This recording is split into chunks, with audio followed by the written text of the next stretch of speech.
Hello दोस्तों, welcome to revision study channel.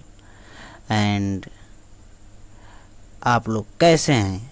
अभी हम आशा करते हैं कि आप लोग बहुत अच्छे से आप अपनी पढ़ाई कर रहे होंगे।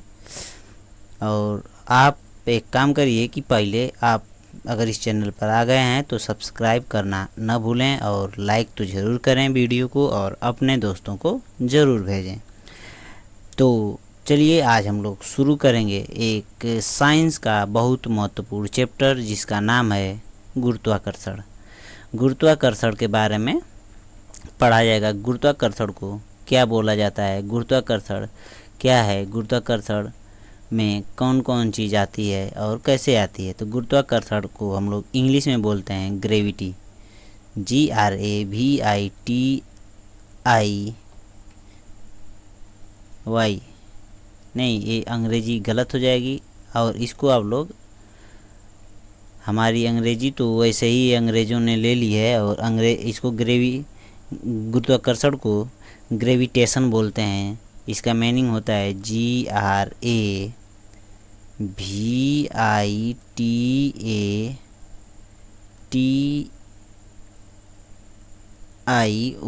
ग्रेविटेशन। ग्रेविटेशन होता है।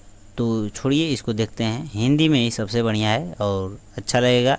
तो आप लोग इस चैनल को सब्सक्राइब करना ज़रूर से। आप लोग इस चैनल को सब्सक्राइब करना न भूलिएगा। चलिए शुरू करते हैं। गुरुत्वाकर्षण क्या होता है कि यह एक कमज़ोर और क्षणिक मात्रिक मौलिक बल है। क्षणिक मौलिक मतलब यह एक क्या होता है कि सबसे कमज़ोर बल होता है। यह कमज़ोर तो होता है लेकिन यह पूरे ब्रह्मांड में प्रत्येक कण पर या पिंड पर उनके द्रव्यमान के कारण लगता है। क्या होता है कि जो गुरुत्वाकर्षण है, गुरुत्वाकर्षण बल जो है हमेशा अपने मतलब प्रत्येक कण के द्रव्यमान के कारण लगता है। प्रत्येक कण पर किसके कारण लगता है? कोई भी वस्तु होती है जिस पर द्रव्यमान होता है, जिसका मास होता है, और उसी के कारण यह गुरुत्वाकर्षण बल लगता है। यह बहुत कमज़ोर होता है, याद रखिएगा। और यह क्षीण मौलिक बल है। क्षीण मौलिक का मतलब है कि यह बहुत छोटा सा ही बल होता है। और इसके बाद देखेंगे कि इसका नियम दिया था न्यूटन ने। कौन दिए थे? न्यूटन ने ग्रेविटेशन यानी गुरुत्वाकर्षण का सिद्धांत दिया था। गुरुत्वाकर्षण का सिद्धांत दिया था, जिसमें बताया था कि जब दो अलग अलग द्रव्यमान की वस्तु का द्रव्यमान m1 और m2 हो तो एक दूसरे से r दूरी पर हों तो उनके बीच लगने वाला बल जो होगा उनके द्रव्यमान के गुणनफल के समानुपाती तथा उनके बीच की दूरी के वर्ग के व्युत्क्रमानुपाती होगा। मतलब कि आप लोग को समझा देते हैं। थोड़ा सा नीचे देखिए, यहाँ पे एक चित्र है और इसमें क्या है कि एक यह पिंड है। मान लीजिए कि यह कोई पिंड है और इस पिंड में यह पिंड एक है, एक पिंड ए वाला है, तो दोनों में इसका द्रव्यमान m1 और इसका द्रव्यमान m2 है। मतलब पहले वाले का m1, दूसरे वाले का m2, और इनके बीच के द्रव्यमान केंद्र से, मतलब इन जो द्रव्यमान जो पिंड है इनके केंद्र से जो दूरी है, केंद्र से केंद्र की जो दूरी है उसको हम लोग r से प्रदर्शित करेंगे। तो यह भी बोला है कि जो m और m2 जो होगा इनके गुणनफल का समानुपाती होगा। और F जो होगा मतलब गुरुत्वाकर्षण बल जो होगा R यानी जो दूरी होगी दोनों पिंडों के केंद्रों के बीच की जो दूरी होगी उसको हम लोग R से डिनोट करेंगे। तो जो R होगा R के स्क्वायर के व्युत्क्रमानुपाती होगा। तो इसको जब हम हल करेंगे तो इस तरह से दोनों को एक में मिलाएंगे तो यह इस तरह से दोनों में एक में मतलब F बराबर AB है, F बराबर AB है, तो दोनों को जब मिलाएंगे तो इस तरह से हो जाएगा। और जब इसको हल करेंगे तो G एक्स्ट्रा लेना पड़ेगा यानी नियतांक लेंगे। और देखिए G जो होता है, G का मान होता है 6 कितना होता है 6.67 × 10⁻⁻11 होता है। यह इसका मान होता है। इसका यह सार्वत्रिक गुरुत्वाकर्षण नियतांक है और इसकी खोज किसने की थी? Henry Cavendish. किसने की थी? Henry Cavendish. हेनरी कैवेंडिश ने इनकी खोज की थी, याद रखिएगा। और हेनरी कैवेंडिश ने ही इस जी के इस वाले मान को खोज निकाला था, मतलब इन्होंने ही पता किया था कि इसका मान कितना है।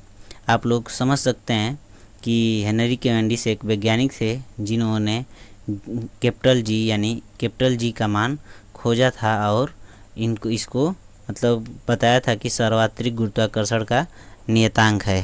सार्वत्रिक गुरुत्वाकर्षण नियतांक इसको नाम बताया था, नाम रखा था। अब देखिए न्यूटन का जो है, न्यूटन का गुरुत्वाकर्षण जो है, गुरुत्वाकर्षण का नियम पूरे ब्रह्मांड में मान्य है। यानी न्यूटन का जो गुरुत्वाकर्षण का नियम है यह पूरे ब्रह्मांड में मान्य है। यह आप लोग समझ जाइए, यह हमेशा मान्य होता है। न्यूटन का गुरुत्वाकर्षण का नियम पूरे ब्रह्मांड में लागू होता है। यही नहीं कि बस पृथ्वी पर लागू होगा, पृथ्वी पर भी लागू होगा और पृथ्वी के साथ साथ पूरे ब्रह्मांड में कहीं भी ऐसी कोई जगह नहीं है जहाँ पर न्यूटन के गुरुत्वाकर्षण का नियम न लगे। देखिए गुरुत्वाकर्षण बल और गुरुत्वीय बल में क्या अंतर होता है, तो किन्हीं दो वस्तुओं के मध्य लगने वाले बल को हम लोग गुरुत्वाकर्षण बल बोलते हैं। गुरुत्वाकर्षण बल जो होता है कि जब दो वस्तुएं कोई भी हो, यहाँ पर कोई ले लीजिए, कोई पत्थर ले लीजिए, एक पत्थर दूसरा मान लीजिए कि यह सीमेंट का है और यह एक स्टोन मतलब बस पत्थर है, तो दोनों में यह गुरुत्वाकर्षण लग जाएगा। लेकिन देखिए गुरुत्वीय बल क्या होता है कि जब दो वस्तुओं के मध्य बल लगे एवं उनमें से एक वस्तु पृथ्वी होनी चाहिए। देखिए क्या होता है कि इसमें एक क्या होता है कि जब ऐसे एक वस्तु तो कोई भी हो, लेकिन दूसरी वस्तु हमेशा, यहाँ पे मान लीजिए कि यह पत्थर है और ये दूसरी वस्तु हमेशा क्या होगी? पृथ्वी ही होगी। तो उसको हम लोग बोलेंगे पृथ्वी होगी, यानी अर्थ होगा। तो इसको हम लोग बोलेंगे गुरुत्वीय बल। याद रखिएगा गुरुत्वीय बल क्या होता है कि गुरुत्वीय बल में हमेशा एक जो दूसरा मतलब वस्तु होगा वो पृथ्वी होनी चाहिए। ये नहीं कि कोई अन्य वस्तुएं हो। और उसमें से हम लोग देखते जाएंगे और आगे देखते हैं कि ये देखिए कैपिटल जी और स्मॉल जी में क्या अंतर होता है। तो ये यहाँ पे हम लोग लेंगे गुरुत्वाकर्षण बल, यहाँ पर लिखे थे गुरुत्वाकर्षण बल और यहाँ पे लिखे हैं सर्वाधिक गुरुत्वाकर्षण नियतांक। तो इससे आप लोग मत भ्रमित होइएगा कि यह एक ही चीज़ को दो बार अलग अलग क्यों लिखा जा रहा है। इसलिए अलग अलग लिखा जा रहा है कि क्योंकि इसको सर्वाधिक गुरुत्वाकर्षण नियतांक बोलते हैं और इसको गुरुत्वीय त्वरण भी बोलते हैं, इसको गुरुत्वाकर्षण बल भी बोलते हैं, इसको गुरुत्वीय बल भी बोलते हैं। तो यह देखिए कि गुरुत्वाकर्षण का जो कैपिटल जी का मान होता है पूरे ब्रह्मांड में नहीं बदलता है, मतलब यह कैपिटल जी का मान पूरे ब्रह्मांड में कहीं भी नहीं बदलता है और स्मॉल जी का मान अलग अलग जगह पर अलग अलग होता है। देखिए कि जब हम लोग पृथ्वी ऐसे होती है, पृथ्वी के ध्रुव पर क्या होता है कि इस ध्रुव पर स्मॉल जी का मान अलग होगा और यहाँ पे विषुवत रेखा पर स्मॉल जी का मान अलग होगा। ऐसे ही जब स्मॉल जी का मान अलग अलग होता है तो गुरुत्वीय त्वरण का मान भी अलग अलग हो जाता है। देखिए कि कैपिटल जी का मान क्या होता है, कैपिटल जी का मान होता है 6.67 × 10⁻11 न्यूटन मीटर स्क्वायर प्रति केजी स्क्वायर। इस तरह से ये होता है और यह एक अदिश राशि है और जो गुरुत्वीय त्वरण है सदिश राशि है और इसका मान होता है 9.8 मीटर पर सेकेंड। याद रखिएगा 9.8 मीटर पर सेकेंड। और यह कक्षा जो है साइंस की है और आप लोग समझ सकते हैं कि साइंस रेलवे के एग्ज़ाम में कितना मायने रखता है और रेलवे के लिए ही यह बैच आप लोगों को बताया जा रहा है। याद रखिएगा नहीं तो आप लोग भूल सकते हैं, और जब एक बार भूल जाएंगे तो सवाल समझ में नहीं आएगा, और जब सवाल समझ में नहीं आएगा तो गलत करेंगे। कैपिटल जी और स्मॉल जी में क्या संबंध होता है, तो यह एक संबंध होता है, इसको याद कर लीजिएगा। यह बस बेसिक फार्मूला है। स्मॉल जी का मान, स्मॉल जी बराबर होता है कैपिटल जी यम बटे आर स्क्वायर। यहाँ पर यम जो है पृथ्वी के द्रव्यमान से लिया गया है। यहाँ पर क्या है कि जो यम है कैपिटल यम, यह क्या है किसी भी ग्रह का द्रव्यमान है, और आर जो है उसी ग्रह की त्रिज्या है। आर जिस ग्रह से हम लोग लेंगे उस ग्रह की त्रिज्या को लेंगे, और उसी ग्रह का यह द्रव्यमान लेंगे। क्या लेंगे? द्रव्यमान लेंगे। द्रव्यमान यानी मास लेंगे। आप लोग समझ सकते हैं कि इस यम से मास होता है, आर से त्रिज्या होती है, तो उसी मतलब ग्रह का लेंगे।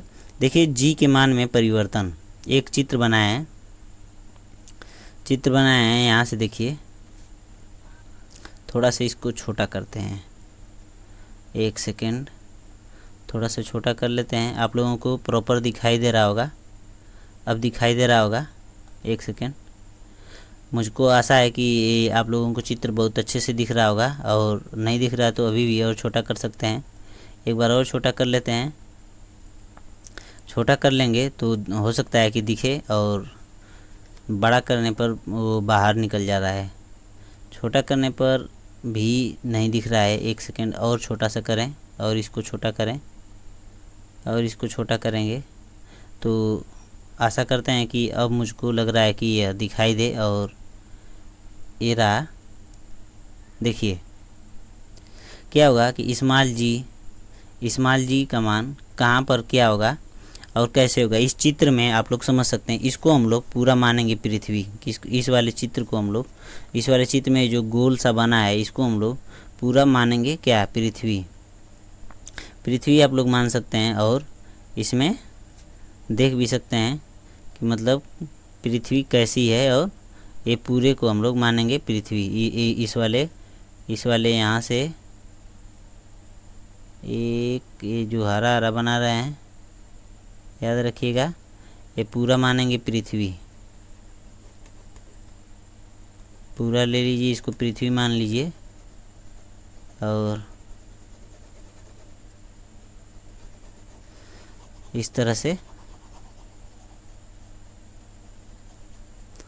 थोड़ा सा वेट कर सकते हैं, इसको हम पूरा भर देते हैं। अभी कलर कर देंगे तो इसको लगेगा कि यहाँ कुछ है, अभी कलर नहीं किए हैं। और एक सेकेंड आप लोग देखते रहिए कि ये इसको कैसे समझेंगे, यह क्या है और किस लिए बनाया गया है। इस चित्र को आप लोग देखकर एक बार में पढ़ेंगे और याद हो जाएगा। जब एक बार याद हो जाएगा तो कोई भी किसी भी परीक्षा में बैठेंगे, आप लोग सवाल को हल करने में थोड़ी सी भी मतलब झिझक नहीं रहेगी, और आप सवाल को पूरी तरीके से हल कर सकते हैं, और अच्छे तरीके से हल कर सकते हैं। जब एक बार आप पूरे अच्छे तरीके से प्रॉपर तरीके से समझ जाएंगे कि यह चित्र क्या बता रहा है, तो देखिए यहाँ से देखिए कि जब हम लोग पृथ्वी पर से जब ऊंचाई बढ़ रही है, कि कोई पर्वत है, तो क्या होता है कि यह सतह से ऊंचाई बढ़ने, जब किसी भी पृथ्वी से कहीं पर भी ऊंचाई जब बढ़ेगी, तो जब ऊंचाई बढ़ेगी तो स्मॉल जी का मान क्या होता है, स्मॉल जी का मान घट जाता है। अब देखिए कि जब वही चीज़ गहराई में अंदर की तरफ जाती है, तो जब गहराई बढ़ती है तभी भी घट जाता है, सतह पर समान बना रहता है। अब देखिए पृथ्वी ऐसे गोल नहीं है, ऐसे चापट में है, ऐसे इस तरह से है, चपटे नुमा, मतलब बताया जाता है कि चपटे नुमा है, चपटे नुमा है भी बताया किया जाता है सही है, चपटे नुमा है। तो यहाँ से यह विषुवत रेखा इस तरह से हो जाती है, विषुवत वाली। तो जब विषुवत रेखा पर क्या होता है कि स्मॉल जी का मान कम होता है, और वहीं पर ध्रुव पर जब ऊपर की तरफ जाएंगे, यहाँ से यहाँ तक की जो ध्रुव होता है, ध्रुव पर स्मॉल जी का मान अधिक होता है। अब देखिए ध्रुव से, किसी भी ध्रुव से आप विषुवत रेखा की तरफ आ रहे हैं तो क्या होगा, स्मॉल जी का मान घट जाएगा, और जब आप ध्रुव से विषुवत रेखा की तरफ जाएंगे तो स्मॉल जी का मान क्या होगा, स्मॉल जी का मान विषुवत रेखा, जब देखिए विषुवत रेखा से ध्रुव की ओर जाएंगे तो स्मॉल जी का मान क्या होगा, बढ़ेगा। और जब ध्रुव से कि यहाँ इधर से ध्रुव से इधर की तरफ आएंगे तो घटेगा। अब जब इधर से इधर को जाएंगे तो भी घटेगा, मतलब नीचे से बीच में जा रहे हैं तो भी घटेगा, ऊपर से बीच में आ रहे हैं तो भी घटेगा। लेकिन जब बीच में से दोनों तरफ जाएंगे कि किसी भी तरफ जाएंगे तो क्या होगा, इसका मान बढ़ जाएगा, स्मॉल जी का मान बढ़ जाएगा। याद रखिएगा, ये बहुत बार पूछता है। अब देखिए पृथ्वी के स्पीड से कुछ संबंधित सवाल है। पृथ्वी के स्पीड से मतलब कहाँ पर स्पीड कितनी होगी, तो क्या होगा। अब प्रॉपर बड़ा हो जाने के बाद आप लोग को ये चित्र दिख रहा होगा कुछ ऐसे, यहाँ से स्पीड वाला दिख रहा होगा कि स्पीड बढ़ा देने और घटा देने पर क्या होता है। तो स्पीड जब किसी मतलब पृथ्वी की स्पीड ऐसे घूम रही है पृथ्वी, तो स्पीड जब बढ़ा देने पर क्या होगा कि ध्रुव पर तो कोई फर्क नहीं पड़ेगा, लेकिन विषुवत रेखा पर जी के मान में फर्क पड़ेगा। अगर 17 गुना से अधिक बढ़ा दिया जाए तो जी का मान क्या होगा कि पृथ्वी के जी का मान 0 हो जाएगा, मतलब नील बटे सन्नाटा हो जाएगा और हम लोग पूरे आराम से उड़ेंगे चील बाज की तरह और मज़ा लेते रहेंगे। एक बार देखेंगे और क्या होता है कि जब इस तरह से यहाँ से देखेंगे द्रव्यमान, और बहुत तेज़ भाग जा रहा है यार, यहाँ से ऊपर करेंगे तो देखिए द्रव्यमान और भार में क्या अंतर होता है, द्रव्यमान क्या होता है और भार क्या होता है। इससे पहले हम लोग देख सकते हैं कि जब स्मॉल जी के मतलब जी में जो होता है, जो जी का महत्वपूर्ण कुछ तत्व है, जब पृथ्वी जब दो अलग अलग द्रव्यमान की वस्तुओं को गिराया जाता है निर्वात में तो दोनों एक साथ गिरेंगी। क्या होता है कि जब निर्वात में दो वस्तुएं ले लिए आप लोग, दोनों को एक साथ गिरा रहे हैं तो क्या होगा कि दोनों एक साथ गिरेंगी। और निर्वात में दोनों कोई भी अलग कितना हो, बड़ा हो या छोटा हो, दोनों एक साथ गिर जाएगा निर्वात में। और जब क्या होता है कि हवा जब हवा होती है और उसमें जब दो वस्तुओं को गिराया जाता है, छोटी और बड़ी वस्तुओं को, तो जो भारी वाली होगी वो पहले गिर जाएगी, भारी वाली क्या होगी कि पहले ही गिर जाएगी। अब मान लीजिए कि कहीं पर एक ट्रेन चल रही है, कहीं पर आप एक ट्रेन में बैठे हैं, इस तरह से एक ट्रेन है और यहाँ पे आप बैठे हैं, यहाँ पे आप बैठकर इस सीट पे मज़ा कर रहे हैं और सिक्का उछाल रहे हैं बार बार छत की तरफ, ट्रेन की छत की तरफ। इस तरह से ट्रेन तो होती है, आप लोग देखे होंगे, ट्रेन की छत की तरफ सिक्का उछाला जा रहा है। तो क्या होगा कि सिक्का इधर गिरेगा कि इधर गिरेगा कि इसके हाथ में ही गिरेगा, इसको आप लोग बताइएगा, कमेंट बॉक्स में बताइएगा कि जब ट्रेन में बैठा कोई व्यक्ति है, एक सिक्का उछाल रहा है, ट्रेन चल रही है और वो उसमें ट्रेन में सीट पर बैठकर खूब मज़ा ले रहा है और सिक्का उछाल रहा है, तो उसका जवाब दीजिएगा कि जब सिक्का उछाल कर ऊपर फेंक रहा है तो क्या होगा कि वो सिक्का उसके हाथ में गिरेगा या उसके पीछे गिरेगा या उसके आगे गिरेगा। इसको आप लोग को जवाब देना है। अगर कोई भी देखिए, अब एक बार कि जब कोई भी वस्तु ऊपर की तरफ फेंकी जाती है तो जब यहाँ पर अंतिम बिंदु पर जहाँ पर यह वस्तु रुक जाएगी उसको हम लोग बोलते हैं, वहाँ पर क्या होगा कि यहाँ पर जब वस्तु रुक जाएगी तो यहाँ पर भी का मान यानी वेग का मान 0 हो जाएगा, वेग का मान क्या होगा 0 हो जाएगा। लेकिन वहीं पर गुरुत्वीय त्वरण का मान क्या होगा 9.8 मीटर प्रति सेकेंड हो जाएगा, 9.8 मीटर प्रति सेकेंड हो जाता है। अगर कोई वस्तु किसी ग्रह के चारों ओर चक्कर लगाती है तो क्या होता है कि किया गया कार्य शून्य होता है, क्योंकि विस्थापन शून्य होता है। उसके बाद देखते हैं द्रव्यमान और भार में क्या अंतर होता है। द्रव्यमान और भार में बहुत बेसिक अंतर होता है, आप लोगों को मैं समझा दूंगा तो एक बार में समझ जाएंगे और कभी भूलेंगे नहीं। इससे सवाल जब कभी भी आता है कि एक आदमी है जो 100 केजी का है और वह चंद्रमा पर गया, तो बताइए कि उसका वज़न कितना होगा, मतलब उसका द्रव्यमान कितना होगा। और इसमें बहुत लोग फंस जाते हैं। द्रव्यमान और भार में अंतर होता है। पहली बात कि द्रव्यमान और भार में बहुत बेसिक अंतर होता है, कुछ ज़्यादा मतलब उलझने की बात नहीं। द्रव्यमान कभी नहीं बदलता है और यह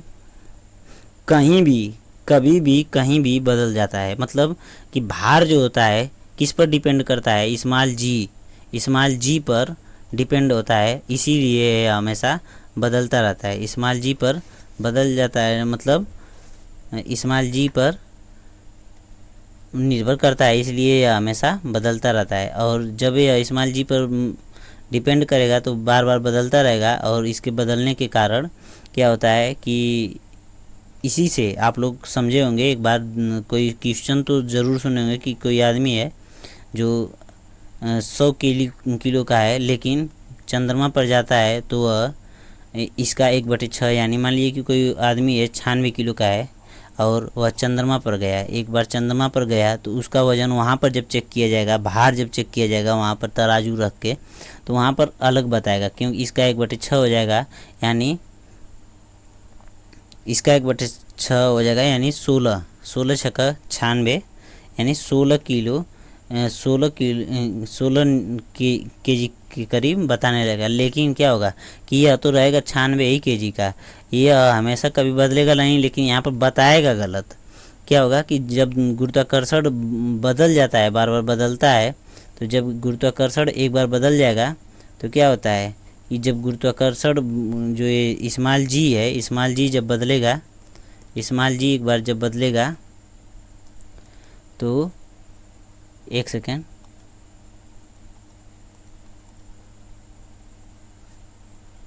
ये क्या हो रहा है यार।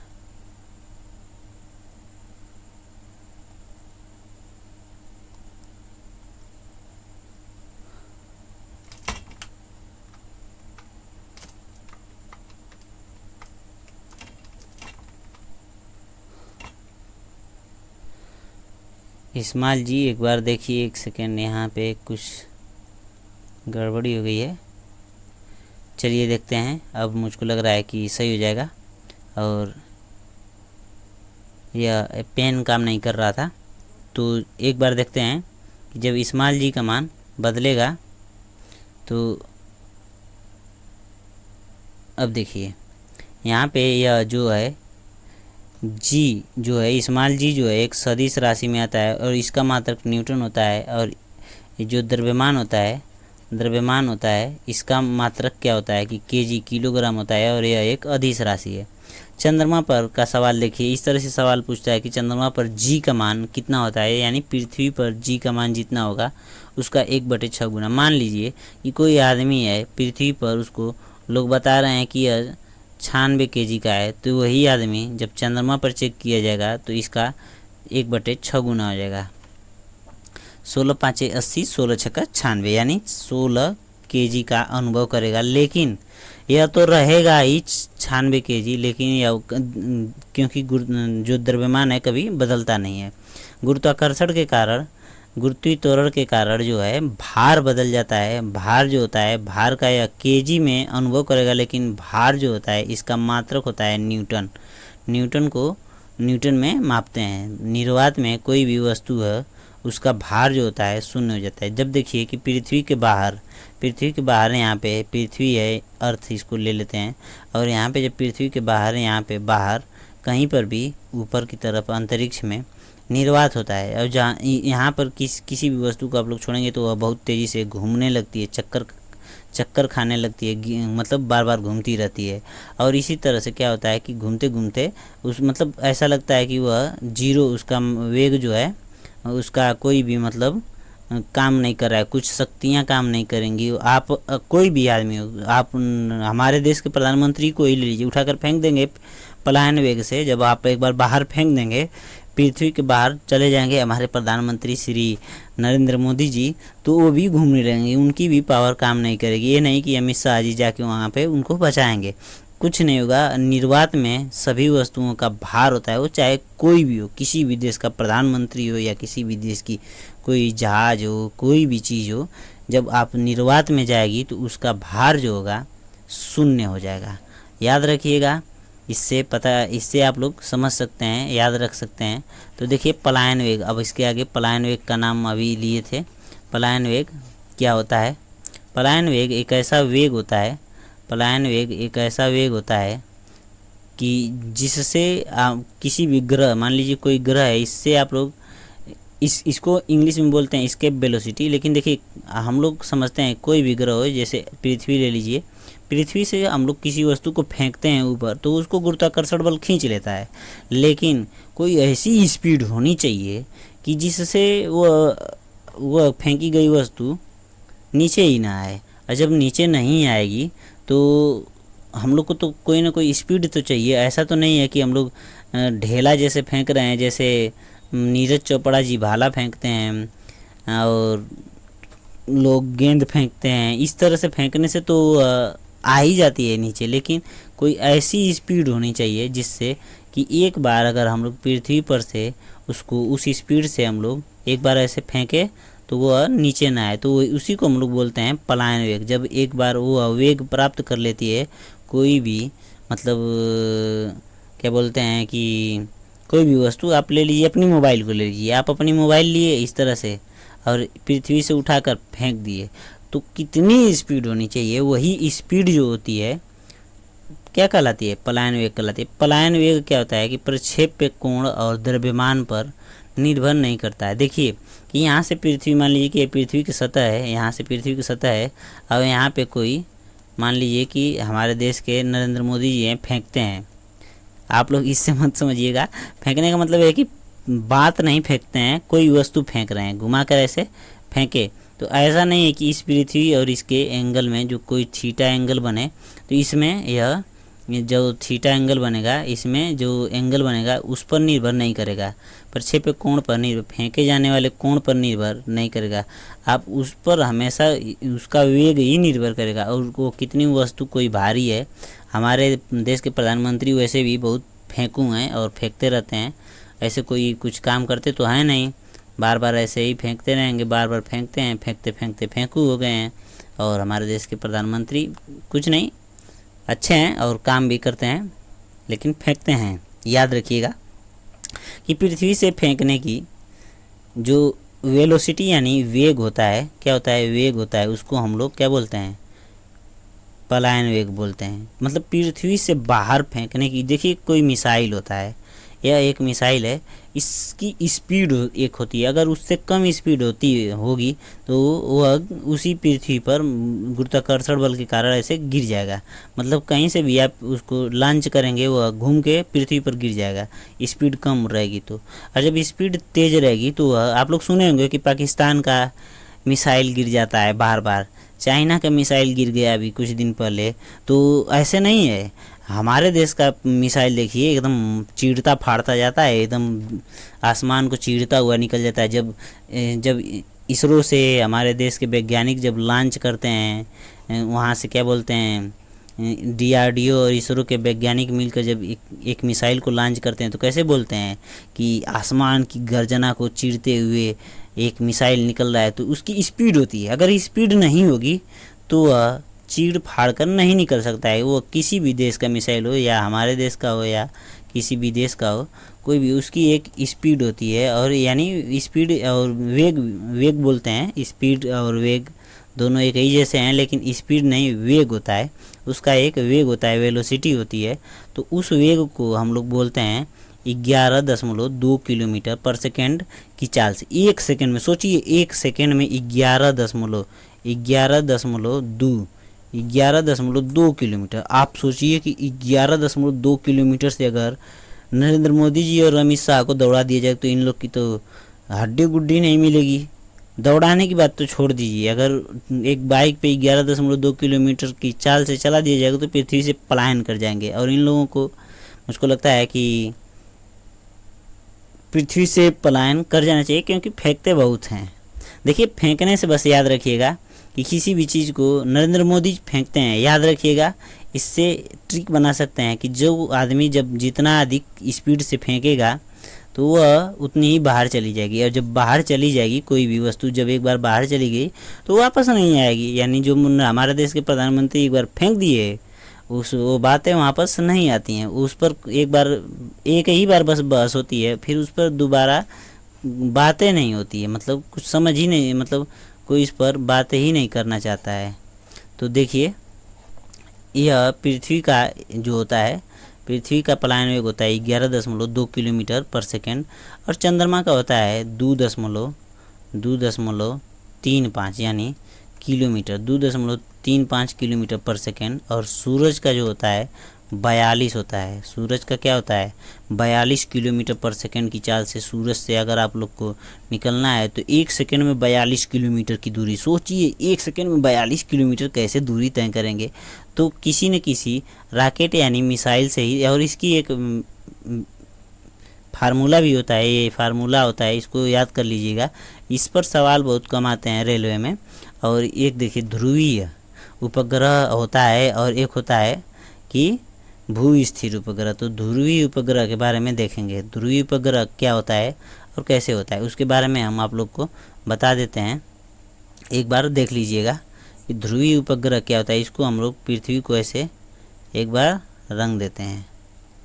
ये रही हमारी पृथ्वी, प्यारी सी पृथ्वी, अच्छी सी पृथ्वी। और इसको हम लोग क्या किए कि रंग दिए।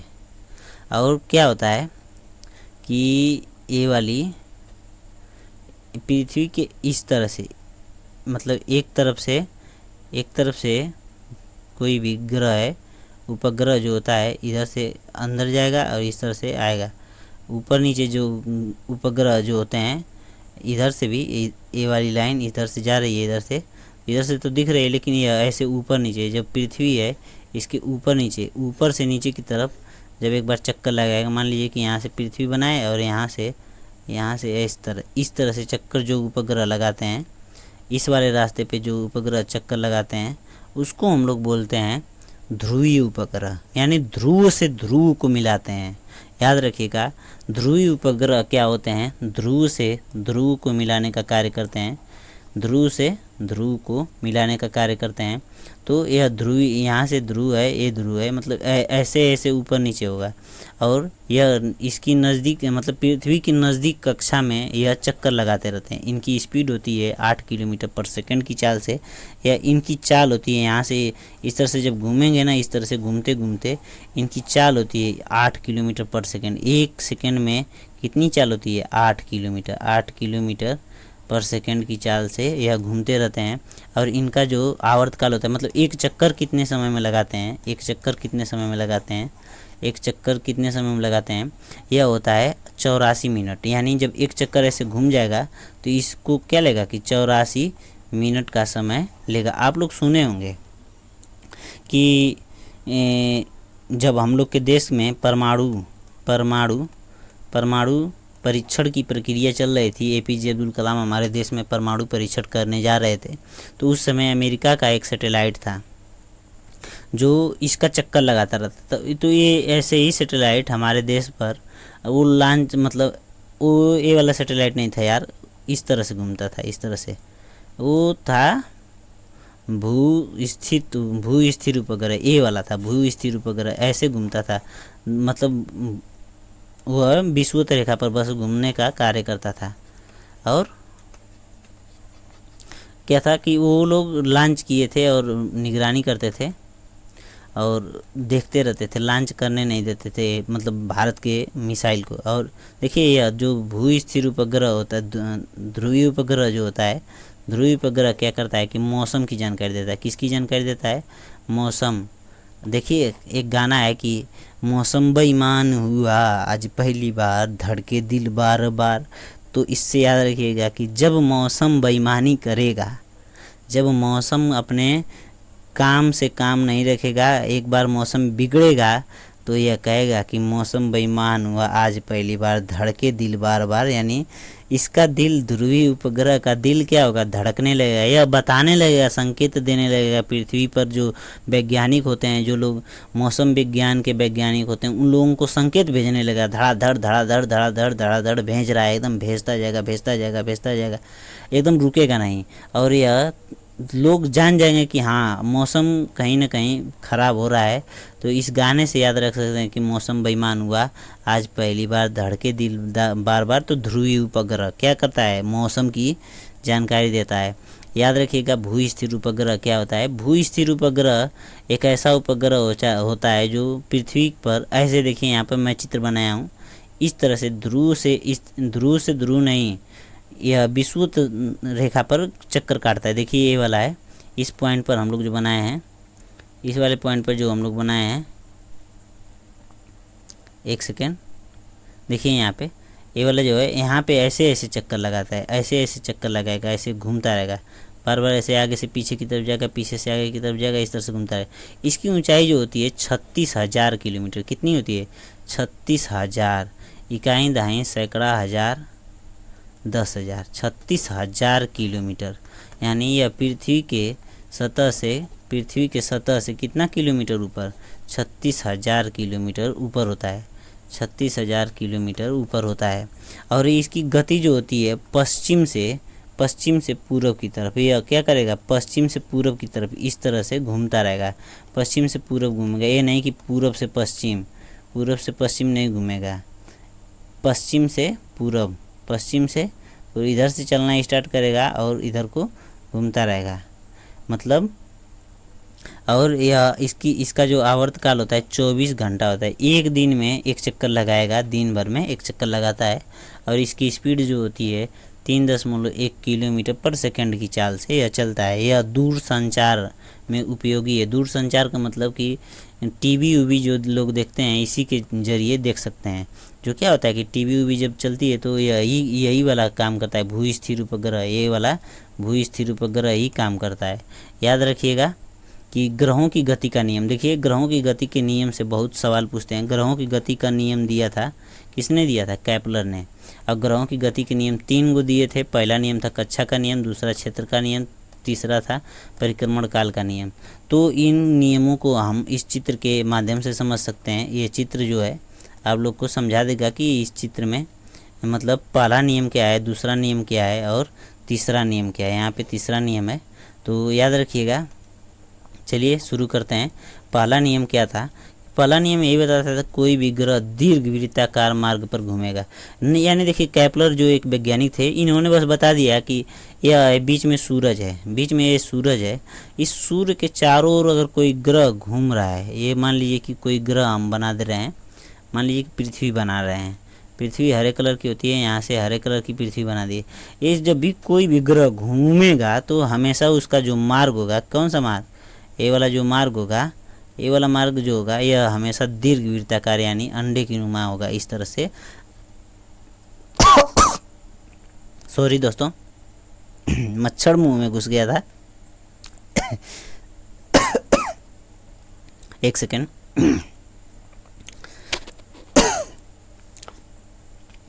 चलिए देखते हैं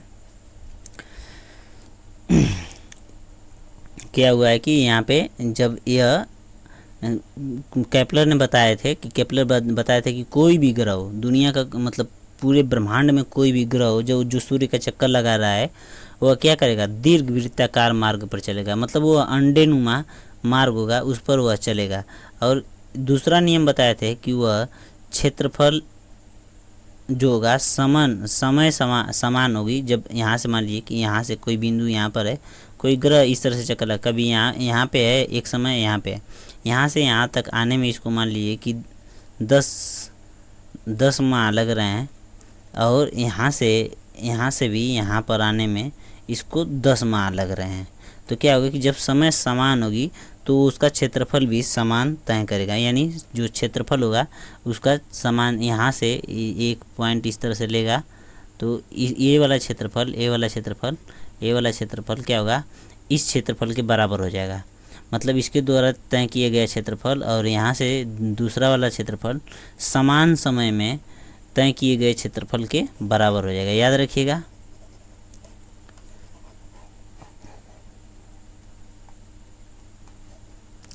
तीसरा नियम क्या था कि तीसरा परिक्रमण काल और सूर्य से दूरी का माध्य। मतलब देखिए परिक्रमण काल, यहाँ से मान लीजिए कोई वस्तु चलना, मतलब कोई भी ग्रह चलना शुरू किया, यहाँ से मान लीजिए ए पॉइंट से A', यहाँ से चलना स्टार्ट किया और इस तरह से घूम रहा है, तो उसका जो परिक्रमण काल जो है टी, क्या होगा कि सूर्य से माध्य दूरी जो होगी, इसकी माध्य दूरी जो होगी उसके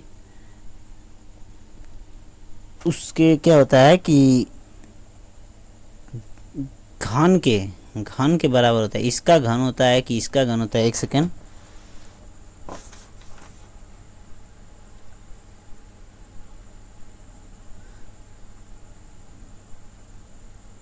परिक्रमण काल टी का वर्ग माध्य दूरी के घन के समानुपाती होता है। देखिए, माध्य दूरी के घन के समानुपाती, यही वाला फार्मूला हम सही लिख रहे थे, थोड़ा सा गलती हो गया था। मतलब देखिए क्या होता है कि परिक्रमण काल का स्क्वायर सूर्य से माध्य दूरी के घन के समानुपाती होता है। अगर इसकी माध्य दूरी का वर्ग करेंगे, अगर ये बढ़ेगा तो आर भी बढ़ जाएगा। तो यदि मतलब सूर्य से माध्य दूरी अगर पता करना है तो हम लोग को कोई भी यही कहते थे, यही जो क्या है केपलर कहते थे, केपलर जो थे वैज्ञानिक जो केपलर थे, ये कहते थे ना कि हमको कोई भी ग्रह दीर्घवृत्ताकार मार्ग पर, कोई भी ग्रह है दीर्घवृत्ताकार मार्ग पर कितने समय में घूम रहा है, कितना समय ले रहा है, टाइम कितना ले रहा है, यह कितने समय में घूम रहा है, अगर यह समय हमको पता चल जाए तो हम इससे इसकी दूरी को पता कर लेंगे और बता देंगे कि यह कितनी दूरी सूरज से कि इसकी कितनी दूरी है। देखिए, कोई भी ग्रह दीर्घवृत्ताकार मार्ग पर चक्कर लगाता है, यह किसने कहा था? तो कापरनिकस ने कहा था, लेकिन सिद्ध किया था किसने? केपलर ने।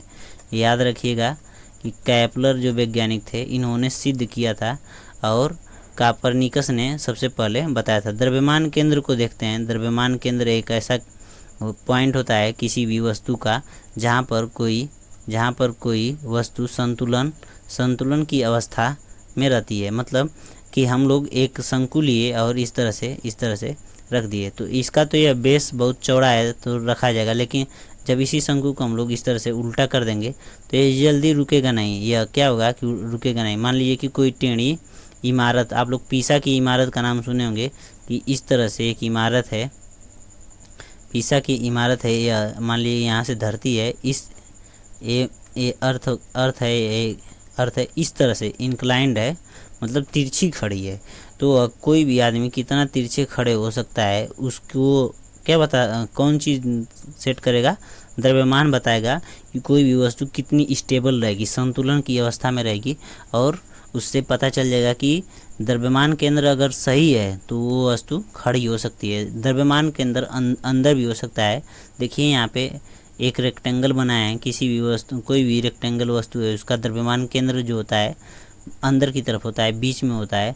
एक छड़ लेंगे तो उसको हम लोग स्टेबल करने के लिए बीच से ही पकड़ते हैं। देखते हैं आप लोग देखे होंगे एक मशीन, जो लोग चापाकल गाड़ने का काम करते हैं, गांव में आते हैं, तो जब वो मशीन की पाइप को लेकर आते हैं, इस तरह से साइकिल अपनी चलाते हैं और उस पर बैठे बैठे पैडल भी मार रहे हैं, और क्या होता है कि एक सेकेंड, साइकिल की इस तरह से हैंडल पकड़ लेते हैं, और ये बार बार कहाँ से ये आ जा रहा है यार, एक सेकेंड।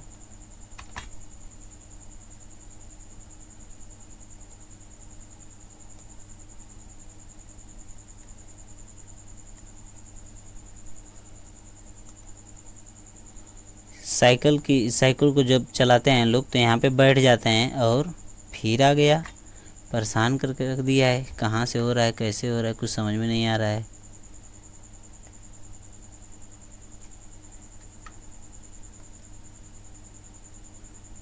एक सेकेंड, इसको हम लोग निकाल ही देते हैं, बहुत परेशान कर रहे हो। चलिए देखते हैं। जब ये आदमी इस तरह से बैठ जाता है और साइकिल भी एक हाथ से हैंडल पकड़ लेता है, और एक समझाने का मतलब ये है कि हम इतना लंबा खींच रहे हैं कि एक बार समझ जाएंगे। जब ये आदमी चलता है तो एक पाइप लिया रहता है और उस पाइप को कंधे पर रख लेता है, और वो पाइप जो क्या होता है कि बीच से पकड़ता है। अगर बीच से नहीं पकड़ेगा तो ये आदमी साइकिल नहीं चला सकता है, या पाइप ये क्या होगा कि ऐसे रोड पर ऐसे तिरछे होकर रगड़ खाने लगेगी और इसकी चूड़ी उड़ी खराब हो जाती है। इसके लिए वो साइंस का यूज करके इस पाइप को ऐसे, कितना लंबी पाइप होती है, जब आप बीच से पकड़ेंगे तो इसका दोनों सिरा आराम से उठ जाता है। जब दोनों सिरा आराम से उठ जाएगा तो हम लोग कहते हैं, समझ नहीं पाते हैं, लेकिन यह द्रव्यमान केंद्र के कारण ही होता है। द्रव्यमान केंद्र एक ऐसा केंद्र होता है जहाँ पर वस्तु संतुलन की अवस्था में रह सकती है। देखिए, संतुलन दो प्रकार के होते हैं, द्रव्यमान केंद्र के आधार पर, द्रव्यमान केंद्र से और आधार से कोई वस्तु कितनी संतुलन रहेगी उसका आधार भी तय करता है। चौड़ा आधार बना देंगे, किसी भी चीज़ का चौड़ा आधार बना देंगे इस तरह से, तो वह इसीलिए घर की नींव जो होती है, घर की नींव जो होती है चौड़ी बनाई जाती है। घर की नींव इसलिए चौड़ी बनाई जाती है, अगर आप चौड़ी नहीं बनाएंगे, पतली बना देंगे तो वह धंस जाएगी और मतलब खराब हो जाएगी। किधरों भी घर झुक सकता है, किसी भी मतलब एंगल में घर झुक सकता है, वह घर स्टेबल नहीं रहेगा। आप लोग इससे समझ सकते हैं कि नींव जो है चौड़ी इसलिए बनाई जाती है, उसमें जितना ईंट पत्थर क्या होता है कि ऊपर नहीं लगता है, उतना उससे ज़्यादा नीचे लोग लगा देते हैं। जो आप लोग टावर गढ़ते हुए देखे होंगे, टावर के नीचे इस तरह से बेस बनाते हैं और वो खूब मोटा बेस होता है, उसमें खूब ईंटा पत्थर पूरा इस तरह से डालेंगे और उसमें खूब सीख सरिया डाल के एक टावर खड़ा करेंगे। इसमें जो 3 पिलर होते हैं, इस तरह से 3 पिलर होते हैं इस तरह से, और उसके बाद ऊपर इस तरह से जोड़ते जोड़ते जोड़ते जोड़ते जोड़ते जोड़ते खूब ऊपर तक लेकर जाते हैं। तो इससे पता चलता है कि अगर बेस मजबूत रहेगा तो कोई भी वस्तु गिरेगी नहीं। आप लोग टावर को समझ सकते हैं, किसी भी वस्तु का बेस अगर कमज़ोर कर देंगे तो वह गिर जाएगा। तो बेसिक से समझिए, यहाँ पर भी बल आघूर्ण क्या होता है कि वह राशि जो किसी वस्तु को घूर्णन गति देता है उसे बल आघूर्ण कहते हैं। बल आघूर्ण बराबर होता है बल गुणे बल बाहु, यानी टू, इसको बोलते हैं टू। एफ इंटू आर बराबर होता है, इसका मात्रक होता है एफ इंटू आर होता है, इसका मात्रक होता है न्यूटन मीटर। और देखिए कि जब हम लोग एक दरवाज़ा लेते हैं और यहाँ से इस तरह से इसको बंद करते हैं और खोलते हैं तो यह घूमता है इस तरह से, इधर को कभी इधर जाएगा तो कभी इधर जाएगा, इस तरह से घूमता रहता है। जब घूमेगा इस तरह से, बार बार घूमेगा इधर से, तो यह कितनी इसमें क्या होगा, कितना बल लगेगा इसके आर पर, त्रिज्या पर। जितना बड़ा दरवाज़ा रहेगा, अगर आप लोग यहाँ से खोल रहे हैं, मान लीजिए कोई दरवाज़ा है, एक सेकेंड, एक दरवाज़ा बनाते हैं और इसका हिंज जो है, मतलब हिंज पॉइंट इसको बोलते हैं कब्जा। आप लोग एक गेट बनाइए और इसमें एक कब्जा लगाइए, यह गेट है मान लीजिए, और यहाँ पे हैंडल लगा देते हैं, यहाँ पे हैंडल लगा देते हैं, हैंडल लगाए यहाँ पे, और जब हम खोलेंगे तो इधर को खोल रहे हैं और इधर को बंद हो जाएगा। तो अगर यह हैंडल नज़दीक लगा देंगे, तो जब हैंडल नज़दीक लगा देंगे तो क्या होगा कि यह जल्दी खोल नहीं पाएंगे। आप हैंडल को दूर जब करेंगे तो जल्दी से खोल लेंगे। तो यही होता है इसका फिजिक्स का, घर में भी यूज होता है, गांव में भी, हर जगह यूज होता है। आप लोग कोई भी मतलब किसी भी चीज़ को दूर से, अगर आप लोग देखे होंगे कुल्हाड़ी चलाते हुए एक आदमी को, मान लीजिए कि कुल्हाड़ी जब आप चलाते हैं, एक कुल्हाड़ी लीजिए और इस तरह से कुल्हाड़ी बनाइए। एक सेकेंड, एक कुल्हाड़ी समझिए, एक सेकेंड बनाते हैं अभी।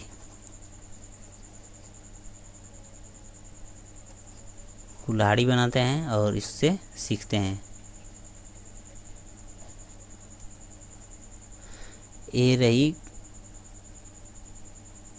भल्लाल देव की कुल्हाड़ी, और जब भल्लाल देव कुल्हाड़ी चलाएंगे तो कुल्हाड़ी का एक सिरा, मान लीजिए कि भल्लाल देव हैं और ये क्या है, बाहुबली है, और यहाँ पे एक लकड़ी का फट्टा रखा है और इसको फाड़ रहा है। तो जब यह दूर से पकड़ेगा तो ज़्यादा पावर लगे, क्या हुआ, दूर से पकड़ेगा तो ज़्यादा पावर लगी, और जब इसके नज़दीक पकड़ेगा, यहाँ पे पकड़ेगा तो कम पावर लगी। आप लोग घर पे भी यूज कर सकते हैं कि जितना बल बाहु जितना अधिक होगा उतना ही बल कम लगेगा। किसी भी वस्तु को चीड़ फाड़ करने के लिए जितना अगर दूर से पकड़ेंगे तो उतना ही कम बल लगेगा, और जितना नज़दीक से पकड़ेंगे तो उतना ही अधिक बल लगेगा। इससे आप लोग समझ सकते हैं। और इसी के साथ अगर वीडियो आप लोग को अच्छी लगे तो आप लोग क्या करिए कि लाइक शेयर करने में, वीडियो को लाइक करने में कंजूसी मत कीजिए, और सब्सक्राइब तो ज़रूर करिए, चैनल को सब्सक्राइब ज़रूर कीजिए। इसी के साथ धन्यवाद। जय हिंद, जय भारत। वीडियो देखने के लिए आपका धन्यवाद।